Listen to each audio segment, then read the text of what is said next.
الأنبياء خاتم المرسلين سيد الأنبياء خاتم المرسلين نور رب العلا رحمة العالمين سرور أصفياء شافع مذنبين سرور أصفياء شافع مذنبين احمد مصطفیٰ شاہد یادی اے حبیب خدا روز و شب صبح و شام تم پہ لاکھوں درود اور لاکھوں سلام فخر جن و بشر نعمت بے بہا نازش بہر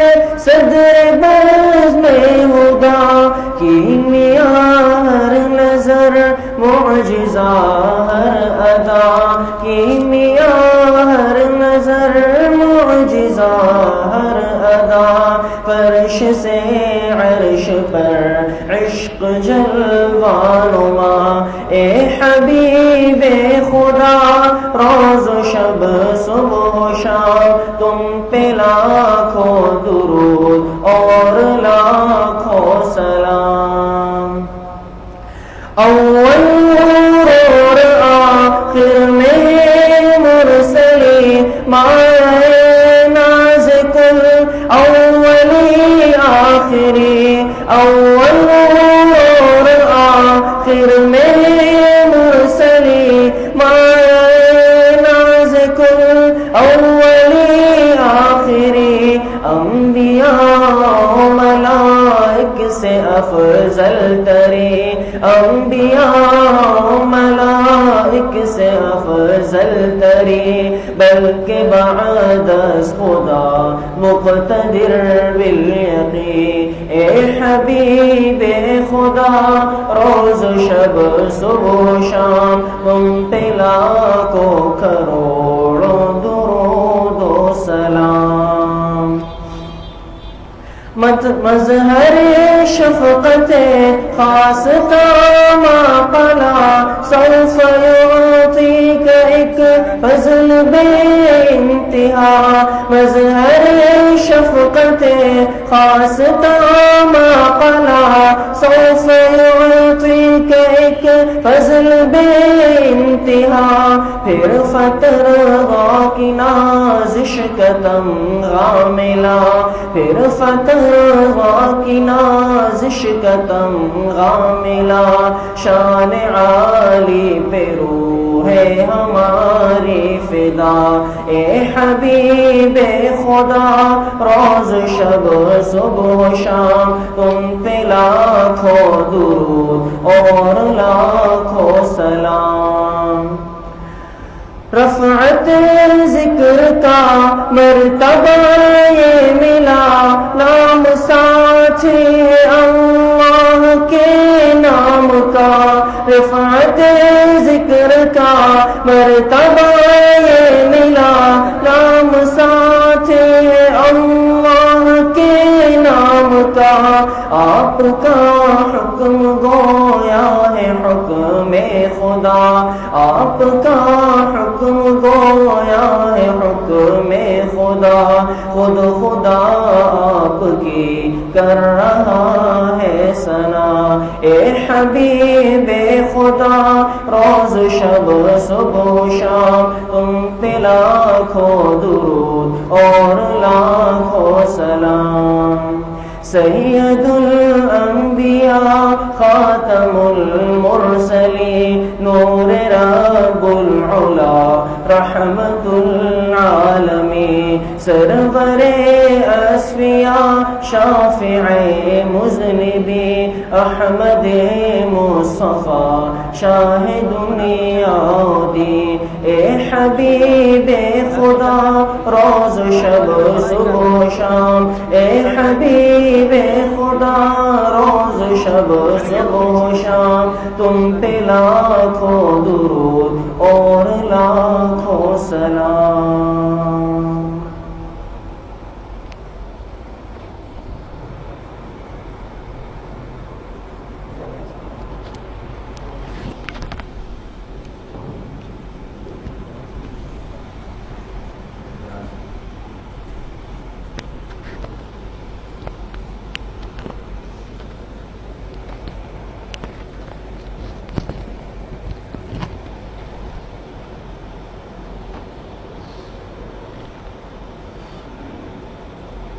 بسم الله الرحمن الرحيم الحمد لله رب العالمين والعاقبة للمتقين والصلاة والسلام على خير خلقه محمد وآله وأصحابه أجمعين. قال الله تبارك وتعالى: لقد كان لكم في رسول الله أسوة حسنة. صدق الله العظيم. اسوہ حسنہ صلی اللہ علیہ وسلم کی مجالس کا سلسلہ چل رہا ہے، اور آج الحمدللہ جناب رسول اللہ صلی اللہ علیہ وسلم کی مبارک اسوہ حسنہ کی چھٹی کلاس ہے۔ حضور علیہ السلام کے اسوہ مبارکہ میں جو باتیں آپ حضرات کے سامنے آئی تھی، حضور علیہ السلام کا پیغام دین اسلام، یعنی جناب رسول اللہ صلی اللہ علیہ وسلم اس دنیا میں مبعوث ہوئے، اللہ پاک کے آخری پیغمبر تھے، تو آپ علیہ السلام اللہ پاک کی طرف سے جو پیغام لے کر آئے وہ پیغام کیا تھا؟ دین اسلام۔ دین اسلام میں آپ حضرات کے سامنے عرض ہوا تھا کہ 4 باتیں ہیں۔ پہلی بات وہ عقائد سے متعلق تھی، نمبر 2 عبادات جس پر ابھی تک بات چل رہی ہے اور سلسلہ چل رہا ہے، نمبر 3 تھے معاملات، اور چوتھی چیز ہوگی اخلاق۔ تو عقائد پر آپ حضرات کے سامنے بات مکمل ہو چکی ہے۔ نمبر 2 جو عبادات ہے اس کا سلسلہ آپ حضرات کے سامنے چل رہا ہے۔ پھر اسلامی عبادات میں آپ حضرات کے سامنے بات عرض ہوئی تھی، اسلامی عبادات کا مفہوم اور اسلامی عبادات کی دیگر تفصیلات آپ حضرات کے سامنے عرض ہوئی تھی، اور اس میں آخری بات تھی اسلامی عبادات کی شاخیں۔ اسلامی عبادات کی کون کون سی شاخیں ہیں؟ تو اسلامی عبادات کی 5 شاخیں ہیں۔ کتنی؟ 5۔ نمبر 1 ہے نماز، نمبر 2 زکوٰۃ، نمبر 3 روزہ، نمبر 4 حج، نمبر 5 جہاد۔ پھر اس میں آپ حضرات کے سامنے بات چل رہی ہے کس سے متعلق؟ نماز سے متعلق بات چل رہی ہے ابھی تک، اور یہ آگے کئی نشستوں تک انشاءاللہ چلتی رہے گی، جاری رہے گی۔ تو آج کا جو ہمارا موضوع ہے، آج کی نشست کا جو عنوان ہے وہ ہے اسلامی عبادات کے تحت نماز چل رہی ہے، اور نماز کا حصہ 2 ہے، جس میں آپ حضرات کے سامنے نماز کی اہمیت، نماز کی شرائط، نماز کا طریقہ، نماز کے مسائل، یہ ساری چیزیں آپ حضرات کے سامنے بیان ہوں گی۔ اور اس میں اب تک نماز کی اہمیت کا بیان آپ حضرات کے سامنے گزر چکا ہے۔ اب جو بیان چل رہا ہے گزشتہ درس سے وہ ہے نماز کی شرائط سے متعلق بات چل رہی ہے۔ نماز میں 4 باتیں ہیں، آپ حضرات کے سامنے یہ بات آئی تھی کہ نماز میں 4 باتیں ہوں گی۔ نمبر 1 اہمیت نماز، نمبر 2 شرائط نماز، نمبر 3 طریقہ نماز، اور نمبر 4 مسائل نماز۔ اہمیت نماز سے متعلق آپ حضرات کے سامنے بات گزر چکی ہے، مکمل ہو چکی ہے۔ آپ حضرات کے سامنے بات چل رہی ہے شرائط نماز سے متعلق، اس چیز سے متعلق شرائط نماز سے متعلق بات چل رہی ہے۔ پھر شرائط نماز میں آپ حضرات کے سامنے بات ہوئی ہے کہ 5 باتیں ہیں۔ کتنی باتیں ہیں؟ 5 باتیں ہیں۔ نمبر 1 طہارت، پھر طہارت میں 3 طرح سے ہے، طہارت بدن، طہارت لباس، طہارت مکان۔ بدن کا پاک ہونا بھی ضروری، لباس کا پاک ہونا بھی ضروری، مکان کا پاک ہونا بھی ضروری ہے۔ نمبر 2 سطر کا چھپانا، نمبر 3 وقت کا ہونا، نمبر 4 قبلہ رخ ہونا، اور نمبر 5 نیت کرنا۔ آپ حضرات کے سامنے بات چل رہی ہے طہارت سے متعلق۔ کس چیز سے متعلق؟ طہارت سے متعلق بات چل رہی ہے۔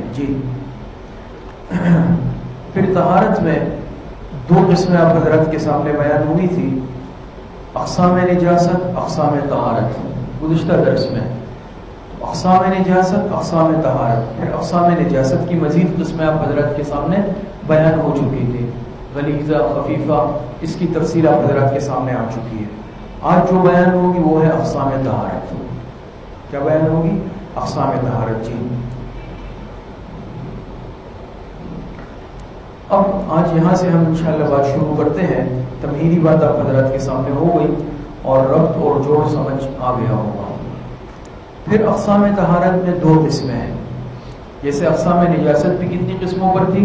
2 قسموں پر تھی، تو طہارت جو ہے وہ بھی 2 قسموں پر ہے۔ ایک ہے طہارت حقیقی اور دوسرا ہے طہارت حکمی۔ طہارت حقیقی کسے کہتے ہیں؟ طہارت حکمی کسے کہتے ہیں؟ جی طہارت حقیقی۔ طہارت حقیقی آپ حضرات یہ سمجھ لیں، طہارت کے معنی تو آتے ہیں پاکی کے، کہ جیسے یہ نجاست کی ضد ہے، میں نے عرض کیا تھا۔ نجاست تو کہتے ہیں کوئی ناپاکی انسان کے جسم پر یا کپڑوں پر لگ جائے وہ ہے نجاست، لیکن اس نجاست کو پاک کیا جائے یہ ہے طہارت۔ یہ نجاست کی ضد ہے کہ پاک ہو جانا، نجاست کا ختم ہو جانا۔ پھر طہارت 2 طرح سے ہے، ایک ہے طہارت حقیقی اور دوسری ہے طہارت حکمی۔ سمجھ گئے؟ طہارت حکمی کا بیان آگے آ رہا ہے، لیکن طہارت حقیقی کسے کہتے ہیں؟ کہ انسان اس نجاست کو پانی کے ذریعے یا کسی پاک کرنے والی چیز کے ذریعے سے دور کر دے۔ یعنی انسان اس دیکھنے والی نجاست کو پانی یا کسی پاک چیز سے کیا کر لے؟ صاف کر لے، دھو لے۔ مثال کے طور پہ کپڑے پہ ناپاکی لگی ہوئی، آپ نے پانی سے دھو لیا، وہ ناپاکی دور ہو گئی، یہ کہلائے گی طہارت حقیقی۔ بدن پہ لگی ہوئی ہے، آپ نے دھو لیا، وہ ناپاکی دور ہو گئی، تو یہ کہلائے گی کیا؟ طہارت حقیقی، کہ انسان اپنی آنکھوں کے سامنے موجود نجاست کو کسی پانی یا پاک چیز سے عملاً ہٹا دے، دور کر دے۔ پھر طہارت حقیقی میں 4 چیزیں ہیں۔ اس میں 4 چیزیں ہیں۔ پہلی چیز ہے دھونا، نمبر 2 استنجا کرنا، نمبر 3 ہے وضو اور نمبر 4 ہے غسل۔ پہلی چیز دھونا تو آپ سمجھتے ہیں، مطلقاً دھونا، جس کو عربی میں ہم غسل کہتے ہیں۔ غسل نہیں، غسل، غسل کے معنی دھونا۔ کوئی بھی چیز دھو لی، نجاست وغیرہ لگ گئی، آپ نے اس کو کیا کر لیا؟ دھو لیا۔ چاہے وہ آپ کے کپڑوں پہ لگ گئی، آپ نے پانی کے ذریعے دھو لیا، آپ کے بدن پہ لگ گئی، آپ نے پانی کے ذریعے دھو لیا، جہاں آپ نماز پڑھ رہے ہیں وہ جگہ ناپاک تھی، آپ نے پانی بہا کے دھو لیا، مصلی ہے یا جہاں قالین ہے یا جہاں آپ نماز پڑھ رہے ہیں اس فرش کو آپ نے کیا کر لیا؟ دھو لیا۔ تو دھونے کا عمل تو آپ سمجھتے ہیں۔ نمبر 2 ہے استنجا کرنا، کہ انسان نے چھوٹا پیشاب یا بڑا پیشاب کیا، اس کے بعد پھر انسان استنجا کا عمل کرتا ہے۔ یعنی انسان تقاضے سے فارغ ہونے کے بعد، چھوٹے یا بڑے پیشاب سے فارغ ہونے کے بعد، پھر انسان مخرج کو، اپنی شرمگاہ کو پانی سے دھو لیتا ہے، یہ عمل کہلاتا ہے استنجا۔ یہ بھی سب سمجھتے ہیں۔ تو یہ سب دیکھیں یہ طہارت حقیقی ہے۔ نمبر 3 ہے وضو۔ وضو کے ذریعے بھی انسان پاکی حاصل کرتا ہے۔ استنجا بھی کر لیا، نجاست دھو لی، استنجا بھی کر لیا، اب بھی آپ نماز نہیں پڑھ سکتے جب تک کہ آپ باوضو نہ ہو جائے، تو اس کے لیے پھر انسان وضو کرتا ہے۔ اب وضو کی تفصیلات انشاءاللہ آگے آئیں گی۔ اور نمبر 4 ہے غسل، کہ اگر انسان کو بالفرض غسل کی حاجت لاحق ہو جائے، بے خوابی ہو جائے، جنابت ہو جائے، تو اس کے لیے پھر شریعت نے حکم دیا ہے کہ آپ کو غسل کرنا ہے، تو غسل کے ذریعے بھی پاکی حاصل ہوتی ہے۔ تو یہ جو 4 قسمیں آپ حضرات کے سامنے بیان ہوئی، دھونا، استنجا کرنا، وضو کرنا، غسل کرنا، یہ سب کے سب کیا ہے؟ طہارت حقیقی ہے۔ یہ کیا ہے نا؟ دھونے میں کیا ہوگی؟ ناپاکی آپ دور کریں گے، آپ کے جسم سے لگی ہوگی تو ہٹ جائے گی، کپڑوں میں لگی ہوگی تو ہٹ جائے گی۔ استنجا میں آپ جب استنجا کرتے ہیں، جب ہم استنجا کرتے ہیں تو ناپاکی پیشاب کے اثرات، پاخانے کے اثرات وہ کیا ہو جاتے ہیں؟ بدن سے عمل ختم ہو جاتے ہیں نا، تو یہ بھی طہارت حقیقی ہے۔ اسی طرح وضو میں بھی انسان اپنے چہرے پر، ہاتھوں پر، پیروں پر پانی ڈالتا ہے، تو اس کے ذریعے سے بھی کیا ہے؟ پاکی حاصل ہو جاتی ہے۔ غسل جب انسان کرتا ہے، اپنے جسم پر پانی ڈالتا ہے، یہ بھی پاکی حاصل ہوتی ہے۔ تو یہ 4 قسمیں کس کی ہیں؟ 4 صورتیں طہارت حقیقی کی ہے۔ سمجھ میں آ رہی ہے بات؟ جی۔ اب طہارت حقیقی میں طہارت حقیقی میں نمبر 3 کیا تھا؟ وضو۔ دھونا تو آپ سمجھتے ہیں، استنجا بھی آپ سمجھتے ہیں، ٹھیک ہے نا؟ اب 2 چیزیں ہیں، نمبر 3 وضو، نمبر 4 غسل۔ تو اب نمبر 3 وضو جی. پھر وضو کے فرائض کیا کیا ہے؟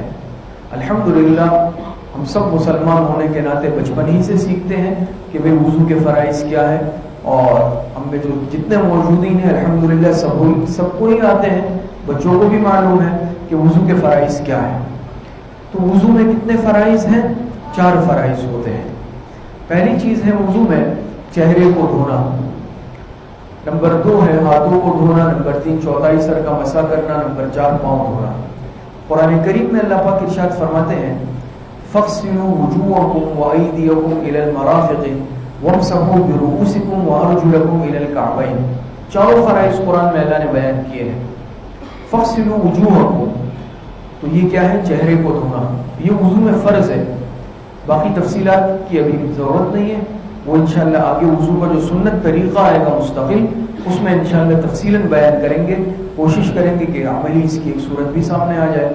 تو چہرے کو دھونا کہ بال برابر جگہ بھی خشک نہیں رہے، پیشانی سے لے کے ٹوڑی تک، ایک کان کی لو سے دوسرے کان کی لو تک چہرہ دھونا وضو میں کیا ہے؟ فرض ہے. نمبر 2 ہاتھوں کو دھونا، دونوں ہاتھ کوہنیوں سمیت دھونا. فَاغْسِلُوا وُجُوهَكُمْ وَأَيْدِيَكُمْ إِلَى الْمَرَافِقِ اور دونوں ہاتھوں کو کوہنیوں سمیت دھونا. بات سمجھ میں آ رہی ہے؟ إِلَى الْمَرَافِقِ تو یہاں پر کوہنیاں کیا ہے؟ ہاتھوں کے اندر داخل ہیں، تو دونوں ہاتھ کوہنیوں سمیت دھونا. چوتھائی سر کا مسح کرنا. وَامْسَحُوا بِرُؤُوسِكُمْ چوتھائی سر ہم سمجھتے ہیں نا، پورے سر کا مسح کرنا استیعاب، یہ مستحب ہے، بہتر ہے. احناف کے نزدیک فرض نہیں ہے، احناف کے نزدیک استیعاب یعنی پورے سر کا مسح مستحب ہے، لیکن فرض مقدار کیا ہے؟ چوتھائی سر. چوتھائی آپ سمجھتے ہیں کسی چیز کے بھی 4 حصے کیے جائے تو 4 میں سے جو ایک حصہ ہوتا ہے وہ کیا کہلاتا ہے؟ چوتھائی. تو اس طرح سر کے اگر 4 حصے کیے جائے تو اس میں سے ایک حصہ کیا کہلائے گا؟ چوتھائی. کم از کم چوتھائی سر کا مسح کیا ہے؟ یہ فرض مقدار ہے. آخر میں وَأَرْجُلَكُمْ إِلَى الْكَعْبَيْنِ اور دونوں پیر دھونا ٹخنوں سمیت تو دونوں پاؤں دھونا ٹخنوں سمیت. یہ بھی کیا ہے؟ وضو میں فرض ہے. تو وضو کے کتنے فرائض ہیں؟ 4 فرض ہے جی. اب دوسری چیز آپ حضرات کے سامنے وضو کے بعد چوتھی چیز آئی تھی غسل. کیا چیز آئی تھی؟ وہ آئی تھی غسل. طہارت حقیقی ہم نے عرض کیا تھا کہ 4 چیزیں ہیں، دھونا، استنجا کرنا، وضو اور غسل. تو وضو کا بیان ہو گیا. اب غسل. غسل میں کتنی چیزیں فرض ہیں؟ غسل میں 3 فرائض ہیں. کتنے فرائض ہیں؟ 3 فرائض ہیں. اگر کسی پر غسل فرض ہو گیا ہو اور وہ فرض غسل ادا کر رہا ہے تو یہ فرائض ادا کرنا ضروری ہے. ایک فرض بھی رہ گیا تو غسل ادا نہیں ہوگا. پہلی چیز اس میں ہے کلی کرنا. کیا چیز؟ لیکن کلی میں سمجھ لیں اس کے اور وضو کے کلی میں تھوڑا سا فرق ہے، اس میں مبالغہ کریں گے. وضو میں تو عام کلی ہے، البتہ غسل والی جو کلی ہے فرض غسل کی، اس میں تھوڑا جو ہے مبالغے سے، اہتمام سے کام لیا جائے، اور جیسے انسان برقرار کرتا ہے اس کیفیت کے ساتھ کلی کر لی جائے تاکہ پانی خوب اچھی طرح پہنچ جائے. تو پہلی چیز کیا ہے؟ کلی کرنا مبالغے کے ساتھ. نمبر 2 ناک میں پانی ڈالنا، لیکن اس میں بھی تھوڑا سا مبالغہ، کم از کم یہ جو ناک کے اوپر کی نرم ہڈی ہے اس تک پانی کھینچ لیا جائے تاکہ پانی اوپر تک پہنچ جائے اچھی طرح. اور دوسرا فرض غسل میں کیا ہے؟ ناک میں پانی ڈالنا اور کم از کم ناک کے بانسے تک اوپر نرم ہڈی تک پہنچا دینا. تیسری چیز ہے پورے بدن پر اس طرح پانی بہانا کہ بال برابر جگہ میں خشک نہیں رہے. اگر کسی نے 2 فرض کو ادا کیے لیکن تیسرے میں پانی ڈالا جسم پہ، لیکن جسم کا کوئی حصہ خدا نخواستہ خشک رہ گیا، تو یاد رکھیں اگر کوئی حصہ خشک رہ گیا فرض غسل ادا نہیں ہوگا. غسل ادا نہیں ہوا تو انسان پاک نہیں ہوا، ابھی تک ناپاک ہے. تو غسل کے اندر اس چیز کا بہت اہتمام رکھا جائے کہ حتی الامکان بال برابر جگہ بھی خشک نہ رہنے پائے، چاہے سر کے بال ہیں چاہے پیر کا ناخن ہے. تو اس میں خوب اہتمام کیا جائے اور اس احتیاط کے ساتھ غسل کیا جائے کہ بال برابر جگہ بھی خشک کہیں جسم میں نہ رہ جائے. فرق غسل میں کتنے فرائض آپ کے سامنے آئے؟ 3 فرائض. کلی کرنا مبالغے کے ساتھ، اچھی طرح ناک میں اچھی طرح پانی ڈالنا، اوپر تک پہنچانا، اور پورے بدن پر کم از کم 1 مرتبہ، یہ کم از کم فرض مقدار ہے 1 مرتبہ اس طرح پانی بہانا کہ بال برابر جگہ میں خشک نہ رہیں. ہر مسلمان نوجوان پر بھی یہ فرائض سیکھنا ضروری ہے. بعض دفعہ ایسے معاملات بھی سامنے آتے ہیں، دارالفتہ بنور ٹاؤن میں پڑھتے رہے تخصص میں افتاء، دارالفتہ میں تو یہ مسائل سامنے آتے تھے اس طرح بعض کہ اتنے سال ہو گئے ابھی تک میں تو غسل کر رہا تھا لیکن فرائض ادا نہیں ہوئے، مجھے معلوم ہی نہیں تھا کہ اس میں فرض ہے. تو اتنے سالوں میں اب غسل ٹھیک نہیں ہوا، ان کی نمازیں ٹھیک نہیں ہوئی، ان کی کیا معاملات ہوں گے. تو یہ ہر مسلمان کے ذمہ دین سیکھنا فرض ہے. کم از کم فرائض ہر مسلمان کو معلوم ہے، وضو کے، غسل کے، نماز کے، طہارت کے، ہر چیز کے. جی اب طہارت حکمی. طہارت میں آپ حضرات کے سامنے دو باتیں آئی تھی، اگر آپ حضرات بھولے نہیں ہیں. اقسام طہارت میں ہم نے عرض کیا دو باتیں ہیں. کتنی؟ دو. پہلی چیز کیا تھی؟ جی اکثر ساتھی بھول چکے ہیں، طہارت حقیقی. کیا؟ طہارت حقیقی. دوسری قسم کیا تھی؟ طہارت حکمی. پوچھا جائے گا بیچ بیچ میں، آپ حضرات کا امتحان لیا جائے گا. دوسری چیز ہے طہارت حکمی. طہارت حقیقی آپ حضرات کے سامنے بیان ہوا، اس میں چار چیزیں آئی تھی: دھونا، استنجا کرنا، وضو اور غسل. پھر وضو کے فرائض بھی آ گئے، غسل کے فرائض بھی آ گئے. اب ہے دوسری قسم طہارت حکمی. طہارت حکمی میں دو چیزیں ہیں. ایک ہے تیمم، چاہے تیمم وضو کے لیے ہے چاہے غسل کے لیے ہے، اور دوسرا ہے موزے پر مسح کرنا اور اسی طرح پٹی پر مسح کرنا. یہ دیکھیں اس کو طہارت حکمی کہا جاتا ہے. حقیقی کیا تھا آپ حضرات کے ذہن میں ہوگا نا. طہارت حقیقی وہ تھا کہ وہ نجاست آپ ہٹا رہے ہیں اپنے جسم سے، پانی سے یا کسی پاک چیز سے. اس میں ایسا نہیں ہے. اس میں بھی آپ پاک ہو رہے ہیں لیکن آپ کو ایسے کوئی نظر نہیں آ رہا کہ آپ نے کوئی نجاست ہٹائی ہے، لیکن شریعت کہہ رہی ہے کہ آپ پاک ہو چکے ہیں. اس کی مثال آپ لے لیں تیمم. تیمم کا مسئلہ تو آپ حضرات کو معلوم ہے نا کہ اگر کوئی پانی نہ پائے اور ایسی صورت آ جائے کہ پانی بالکل ہے ہی نہیں، اب اس کی تفصیلات میں تو جانے کی ضرورت نہیں ہے، اور انسان بے وضو ہے یا انسان کو غسل کی حاجت ہو گئی لیکن کہیں پانی کا وجود نہیں ہے، امکان نہیں ہے، یا پانی ہے لیکن انسان پانی پر قادر نہیں ہے. اس کی بھی بہت ساری صورتیں ہوتی ہیں. پانی قریب میں، کنویں کے پاس شیر بیٹھا ہوا ہے، درندہ ہے، انسان کو چیل پھاڑ دے گا. آپ کا دشمن بیٹھا ہوا ہے قتل کرنے کے انتظار میں، یا ایسی بیماری مرض ہے کہ آپ پانی استعمال کریں گے، ڈاکٹر نے کہا کہ جسم متاثر ہو جائے گا، انسان کی موت کا خطرہ ہے. بہت ساری صورتیں تیمم کے جواز کی. تو پہلی چیز ہے طہارت حکمی میں تیمم. انسان تیمم کرتا ہے، آپ حضرات کو معلوم ہے نا کہ تیمم کا طریقہ، اس کی تفصیلات تو آپ حضرات جانتے ہیں، آگے اس پر کچھ بات آ بھی جائے گی کہ تیمم میں پاک مٹی کے دن قرآن میں اللہ پاک فرماتے ہیں فَإِن لَمْ تَجِدُوا مَاءً فَتَيَمَّمُوا صَعِيدًا طَيِّبًا. پانی نہ پاؤ پھر تیمم کرو پاک مٹی سے. تو پاک مٹی پر انسان کیا کرتا ہے؟ تیمم کرتا ہے. تیمم کی باتیں آگے آ جائیں گی. اس میں نیت بھی ضروری ہے، اور اسی طریقے سے اس میں دو ضربے ہیں. اس طرح ہاتھ مارنا ہے مٹی پر، ایک مرتبہ مار کر پورے چہرے پر پھیرنا ہے، دوسری مرتبہ ہاتھ مار کر یہ ہاتھ پورا پونی سمیت اور یہ ہاتھ پونی سمیت. یہ تیمم ہے. تو مٹی تو دیکھیں انسان کو پاک نہیں کرتی عام طور پر، بلکہ جسم سے تو آپ مٹی کو ہٹاتے ہیں. آپ مٹی اٹھا کے چہرے پہ مل رہے ہیں، ہاتھ پہ مل رہے ہیں، آپ نے ہاتھ سے کوئی ناپاکی دور تو نہیں کی نا، الٹا آپ نے مٹی لگائی. لیکن شریعت کیا کہہ رہی ہے؟ آپ پاک ہو گئے، آپ باوضو ہو چکے ہیں، آپ نماز پڑھ سکتے ہیں، آپ تلاوت کر سکتے ہیں. تو یہ طہارت حکمی ہے. اب سمجھ میں آئی بات؟ یہ اسی طریقے سے موضوع پر مسح. یہ مسح علی الخفین فقہ کا باقاعدہ ایک مسئلہ ہے. مسح علی الخفین شریعت نے اس کی بھی اجازت دی، آپ علیہ السلام نے موضوع پر مسح فرمایا، لیکن اس میں بڑی شرائط ہیں اور بہت تفصیلات ہیں. وہ آپ حضرات کسی عالم سے، مفتی صاحب سے معلوم کر لیں کہ ہمارے جو عام موزے ہیں اس پر نہیں ہوتا، وہ چمڑے کے موزے ہوتے ہیں، پھر اس کی اپنی ایک ترتیب ہے. تو موضوع پر مسح بھی ہوتا ہے، پھر اس کی اپنی ایک مدت ہے. جو عام مقیم ہے، جیسے ہم مقیم ہے، ہماری لیے الگ مدت، مسافر کے لیے الگ مدت، یہ پوری تفصیلات ہیں. تو موضوع پر جب انسان مسح کرتا ہے، گیلا ہاتھ پھیرتا ہے، نیچے پیر تو آپ کا خشک ہے، موضوع کے اندر خشک ہے نا، لیکن شریعت کہہ رہی ہے کہ آپ کے پیر دھل گئے، آپ پاک ہو گئے. کیوں؟ یہ طہارت حکمی ہے. شریعت نے کہا ہے پٹی پر مسح. اگر کسی کے ہاتھ میں فریکچر ہو گیا، پیر میں فریکچر ہو گیا، پٹی بندھی ہوئی ہے اور اس پٹی کا اتارنا ممکن ہی نہیں ہے، پلاسٹر کا تو ویسے ہی ممکن نہیں ہوتا، تو شریعت کہتی ہے کہ باقی حصہ دھو لو، پٹی پر گیلا ہاتھ پھیر دو. اسی طرح ہے نا، اب گیلا ہاتھ پھیر نیچے وہ ہاتھ آپ کا خشک ہے، بعض دفعہ زخم چھوٹا ہے، پٹی بڑی ہے، لیکن پورے پر پھیرنا ہے. اب اس کے لیے آپ پٹی اتار تو نہیں سکتے اگر اتارنا ممکن نہیں ہے. تو اس صورت کے اندر جتنے حصے پر پٹی ہے اس پورے حصے پر آپ کو گیلا ہاتھ پھیرنا ہے. نیچے وہ ہاتھ سوکھا ہے، خشک ہے، اس پہ کوئی پانی نہیں گیا، لیکن شریعت نے کہا آپ کا وضو ہو گیا. یہ ہے طہارت حکمی. اس کو طہارت حکمی اس لیے کہتے ہیں کہ آپ نے کوئی پانی نہیں بہایا اس جگہ پہ، آپ کا ہاتھ خشک ہے، مسح الخفین میں نیچے پیر خشک ہے، تیمم میں الٹا مٹی اٹھا کے چہرے ہاتھ پہ لگا رہے ہیں، لیکن ان تمام معاملات میں شریعت کیا کہہ رہی ہے؟ آپ پاک ہو چکے ہیں. تو یہ کیا کہہ رہا ہے کہ طہارت حکمی. جی اب جیسے اس میں طہارت حکمی میں کیا چیز آ گئی؟ تیمم آ گیا نا. اب تیمم کے بھی فرائض جاننا ضروری ہے کہ تیمم کے فرائض کتنے ہیں. تیمم میں 3 فرض ہیں. کتنے فرض ہیں تیمم میں؟ 3 فرائض ہیں. نمبر 1 نیت کرنا. تیمم میں نیت فرض ہے، یہ یاد رکھیں. تیمم میں نیت فرض ہے. وضو میں نیت فرض نہیں ہے، لیکن تیمم میں نیت کی حیثیت فرض کی ہے. بغیر نیت کے تیمم جائز نہیں ہے. یعنی انسان پاک مٹی سے پاکی کا قصد کر لے، نیت کر لے، دل میں کر لے، زبان سے کر لے، تو یہ نیت فرض ہے. نمبر 2 چہرے کا مسح کرنا.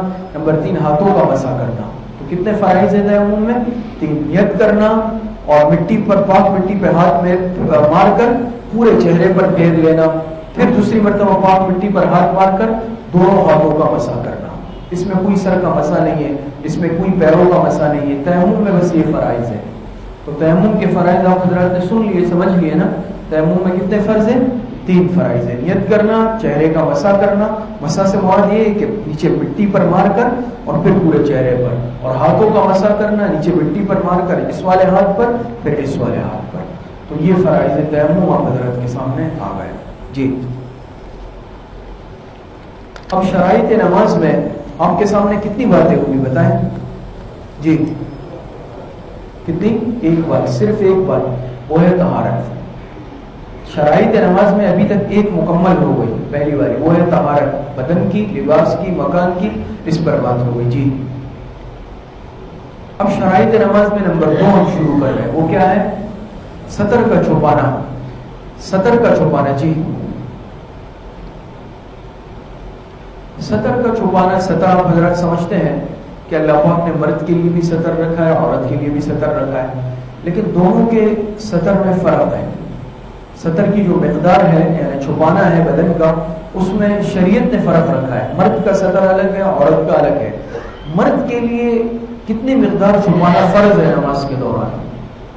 سطر تو ضروری ہے نا، آپ کو معلوم چھپانا اس کا واجب ہے. تو مرد کے لیے ہے ناف سے گھٹنے تک. کہاں سے؟ یہ ناف سے لے کر گھٹنے تک چھپانا واجب ہے، ضروری ہے. اگر نماز کے دوران اس میں سے کوئی حصہ کھلا ہوا، ناف نظر آ رہی ہے، یا گھٹنے سے اپنے کسی نماز پڑھنے والے نے کوئی نیکر پہن لی چھوٹی ایسی کہ جس میں وہ گھٹنے سے اوپر ہے، نماز نہیں ہوگی، نماز ادا نہیں ہوگی. تو یاد رکھیں کہ مرد کا جو سطر ہے جس کا نماز میں چھپانا ضروری ہے، لازمی ہے، وہ کیا مقدار ہے؟ ناف سے لے کر گھٹنے تک کا حصہ کپڑے میں چھپا ہوا ہو. ویسے تو ہم پورے لباس پہنتے ہیں اور ضروری ہے، بہتر ہے، لیکن فرض مقدار آپ سمجھ لیں کہ یہ ہے، واجب مقدار کہ ناف سے لے کر گھٹنے تک کا حصہ چھپا ہوا ہو. اگر اس میں کوئی حصہ کھل گیا نماز ادا نہیں ہوگی. یہ کیا ہے؟ مرد کے لیے ہے. عورت کا چہرہ، ہاتھ اور پاؤں کے علاوہ پورا بدن سطر ہے. چہرہ، ہاتھ اور پاؤں کے علاوہ پورا بدن چھپا ہوا ہونا ضروری ہے. بس سمجھ میں آ رہی ہے؟ عورت کے جو ہے کیا ہے؟ سطر یہ ہے، زیادہ ہے کہ اس میں چہرہ اور دونوں ہاتھ، یہ جو ہاتھ ہیں کلائیوں تک، یہ ہتھیلیاں ہیں، اور پیر، اس کو چھوڑ کر پورا بدن سطر ہے. پورے بدن کا چھپا ہوا ہونا ضروری ہے. اگر عورت کے بال کھلے رہ گئے، سر پر دوپٹہ نہیں ہے، کپڑا نہیں ہے، نماز ادا نہیں ہوگی. کیوں؟ بال سطر میں داخل ہے. بات سمجھ میں آ رہی ہے؟ اگر کسی عورت نے ہاف آستین پہنے ہوئے ہیں، اس میں نماز پڑھ لی، باقی یہ حصہ کھلا ہوا ہے، یہ حصہ، نماز نہیں ہوگی. پنڈلی کھلی ہوئی ہے عورت کی، نماز میں نماز نہیں ہوگی. بات سمجھ میں آئی؟ مرد کا سطر الگ تھا، وہ مختصر تھا کہ ناف سے لے کر گھٹنوں تک چھپنا ضروری ہے، لیکن عورت کے لیے چہرے کو چھوڑ کے، دونوں ہتھیلیوں کو چھوڑ کے اور دونوں پیروں کو چھوڑ کے پورے بدن کا چھپانا ضروری ہے. اس میں کوئی بھی حصہ کھل گیا نماز ادا نہیں ہوگی. یہ بات سمجھ میں آئی؟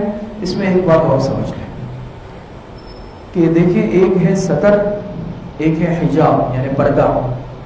دونوں میں فرق ہے. بات سمجھ میں آ رہی ہے؟ لوگ کہتے ہیں، اور اس میں اشتباہ ہے، لوگ دوسروں کی غلط ذہن سازی کرتے ہیں کہ چہرہ جو ہے یہ پردے میں داخل نہیں ہے. سمجھ میں آ رہی ہے؟ ہم کہتے ہیں چہرے کا پردہ نہیں ہے. چہرے کا پردہ ہے. یہ جو ہم نے کہا نا، یہ کیا ہے کہ چہرہ ہاتھ اور پاؤں کے علاوہ پورا بدن، یہ ستر ہے، یہ حجاب نہیں ہے، یہ پردہ نہیں ہے، یہ تو ستر ہے۔ ستر کو چھپانا یہ تو عورت کے لیے حضرت آدم علیہ السلام کے زمانے سے ضروری ہے۔ حضرت آدم علیہ السلام، حضرت حوا علیہ السلام جنت میں جب وہ پھل کھا لیا اور وہاں سے ان سے ہو گئی، وہ غلطی ہو گئی، تو جسم سے اللہ پاک نے لباس اتروا دیے، تو کیا ہے، دونوں جنت کے جو پتے تھے اس سے اپنے بدن کو چھپانے لگے۔ کیوں چھپانے لگے؟ اس لیے چھپانے لگے کہ وہ اس سے ستر ہے سارا۔ بات سمجھ میں آ رہی ہے؟ تو ستر چھپانا تو اس وقت سے ہے، لیکن پردہ فرض ہوا ہے ہجرت کے بعد، غالباً 5 ہجری میں پردے کا حجاب کا حکم حضور علیہ السلام پر نازل ہوا، تو پردے کا حکم بعد میں آیا۔ تو پھر ستر اگر پہلے سے نہیں، پھر پردے کے حکم میں ستر میں کیا فرق ہے؟ ستر تو پہلے سے ہے نا۔ پردے میں چہرے کا چھپانا بھی ضروری ہے، ہاتھوں کا، چہرے کا چھپانا ضروری ہے، یہ پردہ ہے۔ بعض اس کے اندر جو اشتباہ پیدا کرتے ہیں، لوگوں کو دھوکہ دینے کی کوشش کرتے ہیں، چہرے کا پردہ نہیں ہے، پردہ تو ہے ہی چہرے کا، وہ تو ستر ہے۔ چہرے کے علاوہ اور دونوں ہتھیلیوں اور جو ہے پیر اور ہاتھ کے علاوہ پورا بدن، وہ تو ستر ہے، اس کا تو چھپانا عورت کے لیے چاہے سامنے محرم ہے چاہے غیر محرم ہے، وہ تو چھپانا عورت کے لیے ضروری ہے۔ یہ جو ستر کی مقدار ہے، یہ عورت ہر وقت جو ہے کیا ہے، اس کا اہتمام کرے گی، چاہے اس کے سامنے کیا ہے، اس کے والد آ جائے، اس کے بھائی آ جائے، ستر چھپانا تو فرض ہے۔ ہاں حجاب نہیں ہے، محارم کے سامنے حجاب نہیں ہے، عورت بھائی کے سامنے، والد کے سامنے، ماموں کے سامنے چہرہ کھول سکتی ہے، دونوں پیر اور ہاتھ کا پردہ ضروری نہیں ہے۔ لیکن اب اگر غیر محرم آ گیا پھر چہرے کا بھی پردہ ہے، اور ظاہری بات ہے سارے معاملات اور سارے بگاڑ اور فساد کا سبب وہ تو ہے ہی چہرہ۔ ہم کہہ رہے ہیں کہ چہرہ نہیں چھپاؤ، پھر کیا چیز رہ گئی؟ تو یہ جو ہے لوگوں کی غلط ذہن سازی ہو رہی ہے۔ تو بحیثیت مسلمان کے ہر انسان، ہر مسلمان اس کو اچھی طرح سمجھ لے کہ بالکل پردے کے اندر چہرہ داخل ہے، ستر الگ چیز ہے، حجاب الگ چیز ہے، دونوں میں فرق ہے، اس کو سمجھ لیں۔ بات سمجھتے ہیں کہ چہرے کا پردہ نہیں ہے، پردہ ہے، چہرہ ستر میں داخل نہیں ہے۔ اور ستر اور اس میں کیا فرق ہے کہ عورت محارم کے سامنے کیا ہے، ستر چھپانا تو ضروری ہے، حجاب نہیں ہے۔ باہر نکلے گی غیر محارم کے سامنے پھر حجاب ہوگا، پردہ ہوگا، جس میں عورت کو اپنے ہاتھ، اپنا چہرہ یہ چھپانا ہوگا۔ یہ بات سمجھ میں آ گئی ہے؟ دونوں میں فرق سمجھ گئے جی۔ اس کے بعد نمبر 3 وقت کا ہونا۔ جی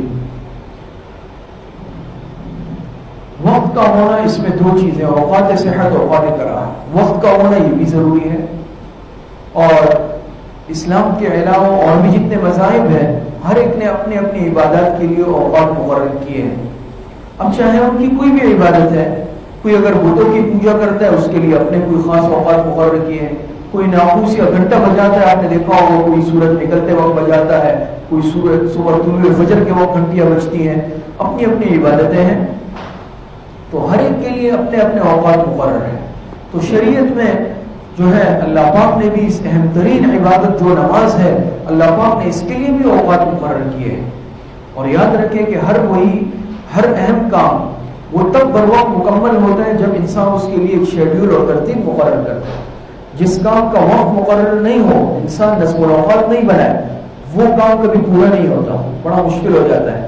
اور یہ انسان کی فطرت اور مزاج ہے کہ انسان میں سستی ہے طبعی طور پر، تو انسان کہیں چلو بعد میں، اگر 24 گھنٹے کا کسی کو وقت دیا جائے کہ بھائی 24 گھنٹے میں آپ کسی بھی وقت، بہت ٹائم باقی ہے، بہت ٹائم، یہاں تک کہ آخر وقت آ جائے گا اور وہ وقت نکل جائے گا، لیکن ہر چیز کا ٹائم ہے، 9 سے 10 کے درمیان آپ کو وہ کام کرنا ہے، 10 سے 11 تک آپ کو وہ کام کرنا ہے۔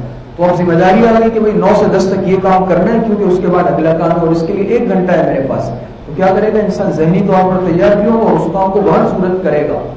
تو نماز کو بڑی اہم عبادت تھی، تو اللہ پاک نے اس کے لیے بھی اوقات مقرر کیے۔ ان الصلاۃ کانت علی المؤمنین کتابا موقوتا، تو اللہ پاک نے اس کے لیے اوقات، پھر اوقات 2 طرح سے ہیں، ایک کہلاتے ہیں اوقات صحت، کیا کہلاتے ہیں؟ اوقات صحت کہلاتے ہیں، اور دوسرے کہلاتے ہیں اوقات کراہت۔ بات سمجھ میں آ رہی؟ اوقات صحت اور اوقات کراہت۔ جی اوقات صحت آپ سمجھتے ہیں، اوقات صحت وہ اوقات جن میں نماز پڑھنا صحیح ہے، جن میں نماز پڑھنی چاہیے، جن اوقات میں آپ نماز پڑھیں گے ادا ہو جائے گی۔ پھر اللہ پاک نے، شریعت نے ہر نماز کے لیے اپنا اپنا وقت مقرر کیا ہے۔ فجر کا وقت صحت یہ ہے، ظہر کا وقت صحت یہ ہے، عصر کا یہ ہے، مغرب کا یہ ہے، عشاء کا یہ ہے۔ وہ اوقات جاننا بھی ہم میں سے ہر ایک پر ضروری ہے۔ تو فجر کے لیے جو وقت صحت ہے صبح صادق سے لے کے طلوع آفتاب تک، صبح صادق سے لے کے طلوع آفتاب تک۔ اب آج کل بہرحال ویسے تو اس کو سمجھنا ہوتا ہے، لیکن عوام کے لیے سمجھنا بھی تھوڑا مشکل ہے۔ آج کل اس کے لیے آسانی ہے، باقاعدہ پورے سال کے بلکہ دائمی نقشہ اوقات بن چکے ہیں، دائمی ہمیشہ کے لیے، اور وہ مساجد میں کیلنڈر کی صورت میں بھی لگے ہوئے ہوتے ہیں، ہمارے یہاں بھی لگا ہوا ہے، اس میں آپ کو سارے اوقات نماز پورے سال کے مل جائیں گے۔ مارچ کا 31 مارچ کو فجر کس وقت ہے، کس وقت تک، ظہر کس وقت تک، اور اب اس سے بھی بڑھ کر ترقی ہو گئی، آج کل یہ ڈیجیٹل اوقات آ رہا ہے۔ یہ سامنے اوقات نماز میں جو اوقات نماز کا وہ لگا ہوا ہے، اس میں نیچے آپ حضرات کے سامنے پٹی گزرتی ہے، فجر کا وقت، ظہر کا وقت، عصر کا، تو اتنی آسانی آ گئی۔ بہرحال فجر کا وقت صبح صادق سے لے کے کب تک ہے؟ طلوع آفتاب تک۔ جب آفتاب یعنی سورج طلوع ہو جائے اب فجر کا وقت قضا ہو گیا، اب یہ وقت صحت نہیں رہا، آپ کی نماز ادا نہیں، قضا کہلائے گی۔ تو فجر کا وقت صبح صادق سے طلوع آفتاب، ظہر پھر زوال آفتاب کے بعد سے لے کے مثلین تک۔ مثلین آپ حضرات شاید سمجھتے ہیں مثل اول مثل ثانی، اس میں امام شافعی اور امام ابو حنیفہ کا اختلاف ہے، وہ حضرات مثل اول تک پڑھتے ہیں، ہم جو ہے مثل ثانی تک۔ ان کے نزدیک آپ نے دیکھا ہوگا نا کہ وقت کم ہے، ان کی عصر پھر جلدی ہوتی ہے، تو بہرحال یہ فقہا کا آپس کا اختلاف ہے۔ تو مثلین تک ہے، احناف کے نزدیک کیا ہے؟ ظہر کا وقت رہتا ہے مثل ثانی تک، اور عصر کا وقت پھر اس اعتبار سے یہ اختلاف اس میں خود بخود آ جائے گا۔ جب ظہر کے اختتامی وقت میں اختلاف ہے تو عصر کے ابتدائی وقت میں بھی اختلاف خود بخود آ جائے گا۔ بات سمجھ میں آ رہی ہے؟ تو ہمارے نزدیک جب ظہر کا وقت ختم ہوگا اس وقت عصر شروع ہوگا، ان حضرات کے نزدیک جب اس مثل اول پر ظہر کا وقت ختم ہوگا تو عصر کا شروع ہو جائے گا۔ ہمارے نزدیک اس اعتبار سے مثل ثانی کے بعد عصر کا شروع ہوگا۔ کب تک عصر کا وقت رہے گا؟ غروب آفتاب، سورج کے غروب ہونے تک، یہ تو سب جانتے ہیں، آسان ہے۔ مغرب کا وقت غروب آفتاب سے غروب شفق تک، غروب شفق یعنی آپ سمجھ لیں کہ جیسے عشاء کے وقت شروع ہونے سے کچھ پہلے تک۔ اب شفق کے اندر تفصیلات وہ ساری علمی بحث ہے، شفق احمر کیا ہے، شفق ابیض کیا ہے، اس میں فقہاء کا اختلاف ہے، اس میں جانے کی ہمیں ضرورت نہیں ہے، بس آپ حضرات ظاہری طور پہ اتنا سمجھ لیں، بالکل آسان کہ بھئی مغرب کا وقت غروب آفتاب سے شروع ہوتا ہے اور غروب شفق تک رہتا ہے۔ اب کیلنڈر میں آپ حضرات دیکھ سکتے ہیں عشاء کا وقت کب شروع ہو رہا ہے، عشاء شروع ہوتی ہے، مغرب ختم ہوتی ہے۔ بات سمجھ میں آ رہی ہے؟ اب عشاء جب غروب شفق تک مغرب رہتے ہیں تو غروب شفق کے بعد عشاء شروع ہو جائے گی، اور عشاء کا وقت رہے گا صبح صادق تک۔ کب تک؟ صبح صادق۔ اس لیے صادق کہا کہ دو صبح، ایک صبح کاذب کہلاتی ہے، وہ اس سے بھی کچھ پہلے آتی ہے، اور ایک صبح صادق کہلاتی ہے۔ صبح صادق آپ اگر سمجھتے ہیں اس کو کہتے ہیں جب ہم سحری بند کرتے ہیں، جب ہم سحری بند کرتے ہیں نا، اس کے اوقات ہوتے ہیں تو وہ صبح صادق ہے۔ بس اب جو ہے آپ کے عشاء کا وقت ختم ہو گیا، کیوں؟ اب کیا ہوا؟ اب وہاں سے فجر کا وقت شروع ہو رہا ہے۔ تو یہ 5 اوقات 5 نمازوں کے لیے کیا ہے؟ اوقات صحت ہے۔ یہ آپ حضرات سمجھ گئے؟ جی یہ اوقات صحت تھے۔ اسی طرح ہے اوقات کراہت۔ ایک اوقات کراہت پھر 2 طرح ہے، ایک بالکل ممنوع اوقات جس میں نماز جائز ہی نہیں ہے، آپ کی نماز ادا ہی نہیں ہوگی، یہ کہلائیں گے ممنوع اوقات، اور ایک ہے مکروہ اوقات کہ جس میں نماز ادا تو ہوگی لیکن کراہت کے ساتھ۔ ممنوع اوقات 4 ہیں۔ کتنے ہیں؟ 4 ممنوع اوقات ہیں۔ عین طلوع آفتاب، بالکل جس وقت سورج طلوع ہو رہا ہو اس وقت کوئی نماز ادا نہیں ہو سکتی، کوئی نماز ادا کریں گے ادا نہیں ہوگی اور نماز جائز نہیں ہے اس وقت، عین طلوع آفتاب کے وقت۔ نمبر 2 عین زوال آفتاب کے وقت۔ زوال سمجھتے ہیں نا؟ اب آگے ایک چھوٹا سا نقشہ بھی آ جائے گا، تو زوال سے مراد سورج بالکل جب آسمان کے درمیان میں آ جائے، بالکل سورج طلوع ہوتا ہے نا مشرق سے، طلوع ہوتا ہے، عین طلوع کے وقت بھی نماز پڑھنا جائز نہیں ہے، ممنوع ہے۔ پھر جب یہ سفر کرتے کرتے مغرب کی طرف بالکل درمیان میں آ جائے، درمیان میں بالکل سر پہ بالکل، تو اس وقت بھی کیا ہے؟ یہ زوال کا وقت کہلاتا ہے۔ زوال آفتاب کے وقت بھی کیا ہے؟ نماز پڑھنا جائز نہیں ہے۔ پھر یہ سفر کرتے کرتے آپ کو غروب ہو جاتا ہے مغرب میں، تو عین غروب آفتاب کے وقت بھی نماز پڑھنا جائز نہیں ہے۔ سمجھ گئے؟ اسی طریقے سے فجر کے بعد اور عصر کے بعد نوافل پڑھنا درست نہیں ہے۔ نمبر 2 ہے مکروہ اوقات۔ مکروہ اوقات سورج کی زردی کے وقت نماز عصر پڑھنا مکروہ ہے۔ تو مکروہ اور ممنوع میں کیا فرق آ گیا؟ مکروہ میں ادا ہو جائے گی، لیکن صحیح نہیں ہے پڑھنا اس وقت. بات سمجھ میں آ رہی ہے؟ ادا فرض ادا ہو جائے گا لیکن بہتر نہیں ہے. تو سورج جب زردی سے کیا مراد ہے؟ عصر کا اپنا ایک وقت ہے نا. کب تک آپ نے پڑھا عصر کا وقت صحت؟ یہ غروب آفتاب تک. بھول گیا حضرت. عصر کا وقت صحت کب تک تھا؟ مثل ثانی سے لے کے غروب آفتاب. تو غروب آفتاب لیکن بہتر ہے کہ انسان عصر وقت پہ ادا کر لے. اس کو اتنا لیٹ نہ کرے کہ سورج جو ہے یہ ڈوبنے کے قریب ہو جائے اور سورج کی ٹکیا جو ہے یہ پیلی ہو جائے. زردی سے مطلب یہ ہے کہ انسان سورج کو دیکھ سکے. ہم سورج کو نہیں دیکھ سکتے نا, لیکن جب یہ غروب ہونے لگتا ہے پھر انسان اس کو دیکھ سکتا ہے. اس کی روشنی کم ہو جاتی ہے تو جب انسان اس پر نظر جما سکے یہ کہلاتی ہے سورج کی زردی کا وقت. اس وقت عصر پڑھنا مکروہ ہے. آپ نے بہت لیٹ کر دی اور اتنا لیٹ عصر پڑھنا یہ مکروہ وقت ہے, ادا ہو جائے گی. اسی طرح آدھی رات کے بعد عشاء پڑھنا. عشاء ٹھیک ہے, اس کا بھی اپنا ایک وقت ہے, لیکن انسان اتنا ہے کہ صبح صادق سے کچھ پہلے کے وقت اب عشاء پڑھ رہا ہے تو آپ نے بہت دیر کر دی. بالکل جو رات کا آخری پہر ہے اس وقت تک عشاء کو مؤخر کرنا یہ کیا ہے؟ یہ بھی مکروہ ہے کہ بالکل آخری وقت تک لے جائے کہ جو فجر کے داخل ہونے کا وقت ہے اس سے کچھ پہلے ادا کر رہے ہیں, یہ مناسب نہیں ہے. یہ میں نے مکروہ ہوگا. جی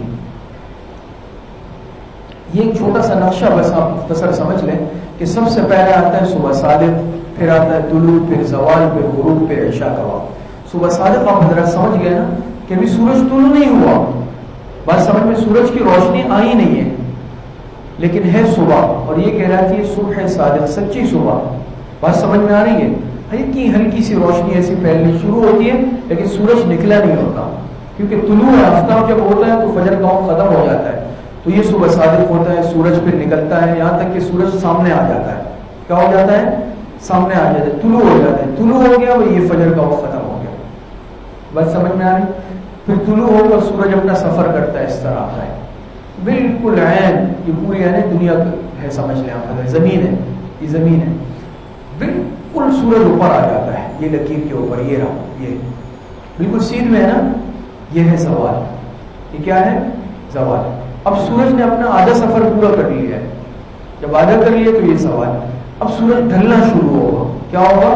اس کی واپسی کا سفر شروع ہوگا یہاں ایسے ایسے. تو زوال کے بعد پھر ظہر کا وقت شروع ہو جاتا ہے, پھر اس میں عصر کا وقت آ جاتا ہے, یہاں تک کہ سورج یہاں کے غروب ہو جاتا ہے. غروب ہوتا ہے تو عصر کا وقت بھی ختم ہو جاتا ہے. اب غروب کے بعد شروع ہوتا ہے کس کا وقت؟ مغرب کا وقت. یہ پھر یہاں آ کر یہ کیا ہے؟ یہ جو آپ حضرات کے سامنے آیا تھا شفق, اس کے وقت میں کیا عشاء کا وقت شروع ہو جاتا ہے. غروب شفق کے بعد عشاء کا وقت شروع ہوتا ہے اور پھر عشاء کا وقت یہاں سے رہتا ہے کہاں تک؟ صبح صادق. یہ پورے نمازوں کے اوقات اس کے گرد گھومتے ہیں ایسے. یہ سمجھ گئے؟ جی تو جی اس میں اب چوتھی چیز, کتنی باتیں ہو گئی آپ حضرات کے سامنے؟ 3 باتیں ہو گئی. طہارت, سطر کا چھپانا, وقت کا ہونا. چوتھی چیز ہے قبلہ رخ ہونا. جی قبلہ رخ کرنا. قبلے اس میں پھر 2 باتیں ہیں, قبلے کے پہچان کے طریقے, قبلے کی طرف رخ کا مقصد. اختصار سے عرض کرتا ہوں, وقت کم ہے. اللہ پاک نے نماز جیسی اہم عبادت کے لیے رخ متعین کیا ہے. یہ بھی وحدت اسلامی کا مظہر ہے کہ اتنی اہم عبادت ہے تو اس میں آزاد نہیں چھوڑا کہ جس کی مرضی جس طرف رخ کر لے. اگر ایسا ہوتا تو امت مسلمہ میں وحدت قائم نہیں ہو سکتی تھی. کوئی اس طرف رخ کر کے نماز پڑھتا, کوئی اس طرف, کوئی اس طرف, کوئی اس طرف. تو شریعت نے ایک قبلہ مقرر کر دیا. اور جیسے کچھ وقت کے لیے بیت المقدس بھی قبلہ رہا, اس کو قبلہ اول اس لیے کہتے ہیں, لیکن بعد میں پھر ہمیشہ کے لیے وہ منسوخ ہو گیا اور بیت اللہ جو ہے وہ کیا ہے؟ اللہ پاک نے اس کو قبلہ بنا دیا امت مسلمہ کا. تو آج ہمارا قبلہ وہ کیا ہے؟ وہ بیت اللہ شریف ہے. بات سمجھ میں آ رہی ہے؟ پھر اس میں 2 باتیں ہیں, قبلے کے پہچان کے طریقے, قبلے کی طرف رخ کا مقصد. پہچان کے طریقے کیا مطلب؟ شہر میں ہم ہیں, اب یہاں ہے, مسجدیں بنی ہوئی ہیں, آپ کو پتا یہ قبلہ ہے. آپ کہیں شہر میں سفر کر رہے ہیں, اگر آپ کو نہیں بھی پتا, اس علاقے کی مسجد میں چلے جائیں یا باہر سے قبلہ دیکھ لیں, پتہ چل گیا بھائی قبلہ اس طرف ہے. لیکن بعض دفعہ ایسی صورت پیش آتی ہے کہ انسان کو قبلہ معلوم نہیں ہو پاتا. سفر میں آپ, اس وقت آپ کیا کریں گے؟ بات سمجھ میں آ رہی ہے؟ یا آپ کہیں ویرانے میں سفر کر رہے ہیں, اب آپ کو نماز پڑھنی ہے تو آپ کیا کریں گے؟ ٹرین میں ہے, جہاز میں ہے, بس میں ہے, پیدل ہے. تو اس کے لیے تو ایک طریقہ یہ ہے کہ انسان کسی سے پوچھ لے, مقامی فرد سے, جیسے عملہ ہوتا ہے، جہاز کا عملہ آپ کو بتائے گا بھائی قبلے کی سمت ہے، ٹرین کا عملہ بتائے گا، یا آپ راستے میں گاڑی سے اتر کے پوچھیں بھائی یہاں قبلہ کس طرف ہے، تو وہ اس علاقے کا ہوگا، وہ بتائے گا بھائی اس طرف قبلہ ہے۔ تو پہلی صورت اس میں کیا ہے کہ آپ کیسے معلوم کریں گے؟ کسی آدمی سے معلوم کر لیں، اور آپ سمجھتے ہیں سمجھدار دیندار آدمی ہے، وہ آپ کو بتا دے گا، آپ اس میں عمل کر لیں۔ دوسری صورت یہ ہے کہ آج کل اس کے لیے آلات ہیں، آپ کے پاس یہ جو ہوتا ہے کمپاس وغیرہ، یہ چیزیں آج کل آتی ہے نا، تو اس میں اب تو اور ترقی ہو گئی، پہلے تو وہ کانٹے والی آتی تھی، وہ آپ کے پاس ہے، آپ رکھیں گے، اس کا ایک خاص طریقہ ہے، وہ کانٹے کا رخ قبلے کی طرف ہو جائے گا، آپ کو معلوم ہوگا قبلہ اس طرف ہے۔ آج کل گھڑیوں میں بھی آتا ہے، موبائل میں آتا ہے، ہر چیز میں ہے، آپ اس کے سافٹ ویئر کو ڈال دیں اور پھر آپ اس کو استعمال کریں، جہاں آپ جا رہے ہیں وہ آپ کو قبلہ بتائے گا۔ یہ بات بھی سمجھ میں ہے۔ تیسری صورت یہ ہے کہ آپ کے پاس موبائل، گھڑی، کمپاس کچھ بھی نہیں ہے، اور آپ نے تلاش کیا تو وہاں کوئی آدمی بھی نہیں ہے، نماز تو پڑھنی ہے، اب کیا کریں گے؟ بات سمجھ میں؟ ایسی صورت ہو سکتی ہے بالکل، اور یہ فقہ کا مستقل ایک مسئلہ اور باب ہے۔ اس کے لیے شریعت نے راستہ رکھا ہے تحری کا۔ تحری یہ جو ہے فقہ کی اصطلاح ہے۔ تحری معنی غور و فکر کرنا، اندازہ لگانا۔ اب اگر کوئی بتانے والا بھی نہیں ہے، آپ کے پاس آلات بھی نہیں ہے، نماز کا وقت ہو گیا، آپ کیا کریں گے؟ شریعت نے کہا ہے کہ آپ سوچیں، آپ غور و فکر کریں۔ ہر انسان کو اللہ پاک نے عقل سے نوازا ہے، یہ نہیں ہے بس اللہ اکبر میں اس طرف نماز پڑھیں۔ بات سمجھ میں آ رہی ہے؟ اس مسئلے کو بس میں اختصار سے سمجھاتا ہوں۔ تحری ہے کہ آپ اندازہ لگائیں، سوچیں، میرے خیال میں قبلہ اس طرف ہے، میرے خیال میں، اور آپ نے پڑھ لی۔ بعد میں ایک مقامی آدمی آیا، آپ نے پوچھا قبلہ کس طرف ہے؟ اس نے کہا کہ قبلہ تو اس طرف تھا، آپ نے اس طرف پڑھی ہے نا، نماز ہوئی یا نہیں ہوئی؟ جی بتائیں۔ جی ہو گئی۔ آپ نے غلط سمت میں پڑھی، لیکن آپ تحری کر چکے ہیں، شریعت کے حکم پر عمل کر چکے ہیں، آپ کی نماز ہو گئی ہے۔ یہ بات سمجھے؟ لیکن آپ نے پوچھا نہیں، تحری بھی نہیں کی اور پڑھ لی، اور بعد میں سمت غلط لکھ لی، نماز نہیں ہوئی۔ اور اگر کسی نے کہا کہ صحیح سمت میں پڑھی ہے لیکن آپ نے تحری نہیں کی، تب بھی نہیں ہوئی۔ بات سمجھ میں آئی؟ آپ نے کچھ سوچا ہی نہیں، تحری نہیں کی، اور آپ نے تکا لگایا، تکا صحیح لگ گیا، نماز نہیں ہوئی۔ کیوں نہیں ہوئی؟ آپ نے تحری نہیں کی، آپ نے شریعت کے حکم پر عمل نہیں کیا۔ تو بہرحال قبلے کے پہچان کے طریقے آپ حضرات کے سامنے آئے کہ انسان کسی فرد سے پوچھ لے، نہیں ہے تو کوئی آلات استعمال کر لے، وہ بھی نہیں ہے تو پھر تحری کرنی، غور و فکر کر کے جس طرف رخ کرے نماز پڑھ لے۔ یہ بات سمجھ میں آئی؟ نمبر 2، اس میں قبلے کی طرف رخ کا مقصد کیا ہے؟ میں نے ابھی اشارۃ بیان کیا کہ قبلے کی طرف رخ کا مقصد اسلامی وحدت کو قائم کرنا ہے۔ ہمارے دین میں وحدت کا حکم ہے، اتحاد اور اتفاق کا حکم ہے۔ بات سمجھ میں آ رہی ہے؟ اب اس میں ایک بات ضمنی یہ بھی سمجھ لیں کہ جیسے مستشرقین یا بعض جو ہے غیر مسلم اعتراضات کرتے ہیں دین کے معاملات پر، دین کے ارکان پر، تو اس مسئلے پر بھی ہندوؤں نے اعتراض کیا ہے۔ آپ کو شاید معلوم ہوگا کہ بھئی ہم پہ اعتراض ہے، ہم بدھ کی پوجا کرتے ہیں پتھروں کی، مسلمان بھی تو جو ہے بیت اللہ کو پوجتے ہیں، وہ پتھر کا بنا ہوا گھر ہے، اس کے سامنے سجدہ کرتے ہیں۔ آپ کو معلوم نہیں، مستقل اعتراض ہے۔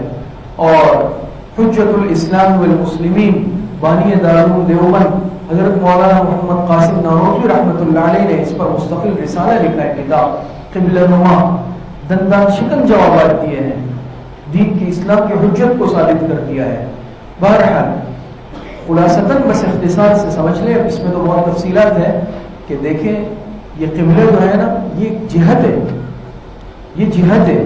مسلمان سجدہ کرتے ہیں قبلے کی رخ پر کرتے ہیں، قبلے کو نہیں کرتے۔ سجدہ ہم اللہ پاک کو کر رہے ہیں، سجدہ ہم اللہ پاک کی ذات کو کر رہے ہیں، لیکن بیت اللہ کی طرف رخ کر کے کر رہے ہیں۔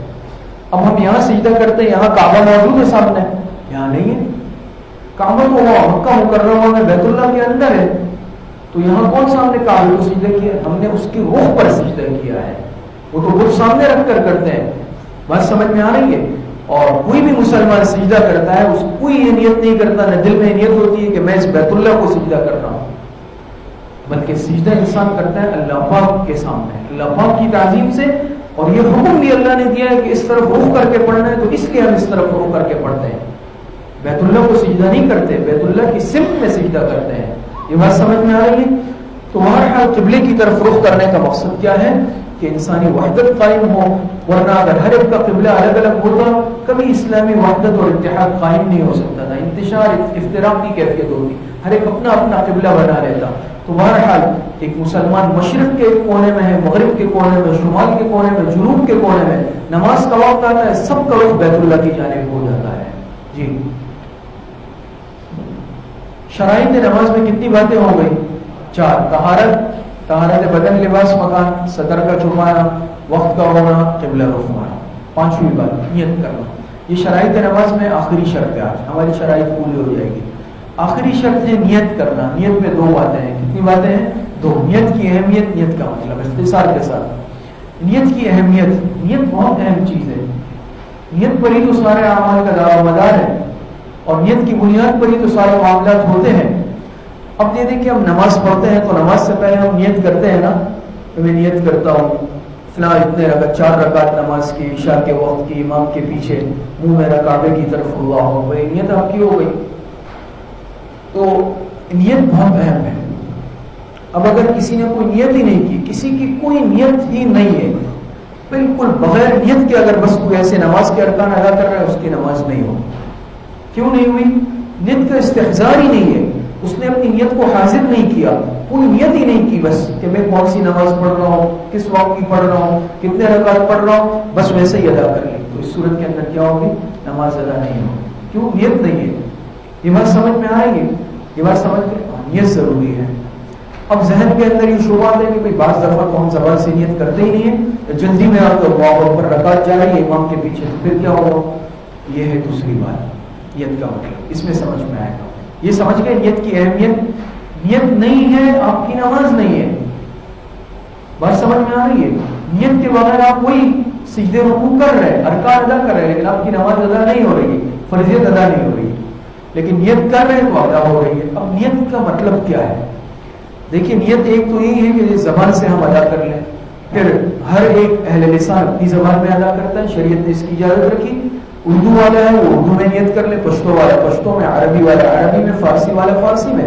جس زبان کا جس علاقے کا ہے شریعت نے اس کی اجازت دی ہے، کوئی ممانعت نہیں. یہ بات سمجھ میں ہے؟ اور اگر زبان سے کوئی نیت نہیں کر رہا، دل میں بھی نیت ہے، یہ بھی کافی ہے. یہ بھی کیا ہے؟ کافی ہے. اب مثال کے طور پہ میں مسجد کی طرف آ رہا ہوں، میں مسجد آ رہا ہوں اور یہاں کے امام صاحب نے اللہ رکوع کیا، میں دوڑتا ہوا ہے اور میں نے اللہ اکبر کہہ کر رکوع، مجھے تو ٹائم ہی نہیں ملا. بات سمجھ میں آئی؟ اور میں نے تو زبان سے بھی ادا نہیں کیا، اور پتہ نہیں دل میں نے نیت کی یا نہیں کی. تو نماز ہوئی یا نہیں؟ اب یہ بتائیں. نماز ہوئی ہے. ہوئی ہے. کیوں ہوئی ہے؟ میں مسجد سے ادھر آ رہا ہوں، میں کس لیے آ رہا ہوں؟ میں فلاں وقت میں ظہر کے وقت میں آ رہا ہوں، میں مسجد آ رہا ہوں، یہ میری نیت ہے نا. یہ نیت ہے. بات سمجھ لیں. اس میں پریشان ہونے کی ضرورت نہیں ہے. بعض دفعہ سے کہ میں نے نیت نہیں کی تھی، یہ اس صورت میں ہے کہ انسان کی کوئی نیت نہیں تھی، وہ اس وقت کی بات تھی. اس میں ہے کہ آپ اگر مسجد آ رہے ہیں تو آپ کو پتہ ہے وہاں ظہر کی جماعت کھڑی ہو رہی ہے، تو یہ آپ کی نیت ہے نا. آپ نماز کسی سے ملاقات کے لیے تو نہیں آ رہے ہیں نا، آپ نماز مسجد میں نماز پڑھنے آ رہے ہیں. اب آپ نے نہ زبان سے نیت کے کلمات کہے اور دل میں بھی استحضار اس وقت نہیں کیا کھڑے ہوتے وقت، لیکن آپ آئے نماز کی نیت سے، تو یہ آپ کی نیت ہو گئی. آپ جب گھر سے چل کے آ رہے ہیں آپ کی نیت ہو گئی. یہ بات سمجھ میں آ رہی ہے؟ تو یہ ہے نیت. تو آخری بات شرائط نماز میں وہ کیا چیز ہے؟ وہ ہے نیت کا ہونا. جی تو آج کی نشست میں شرائط نماز بھی ہماری مکمل ہو چکی ہے، اور انشاءاللہ پھر اس کے بعد آگے سلسلہ بڑھائیں گے. اللہ پاک صحیح عمل کی توفیق عطا فرمائے. وآخر دعوانا ان الحمدللہ رب العالمین. الحمد للہ رب العالمین والعاقبۃ للمتقین والصلاة والسلام علی خیر خلقہ محمد وآلہ واصحابہ اجمعین.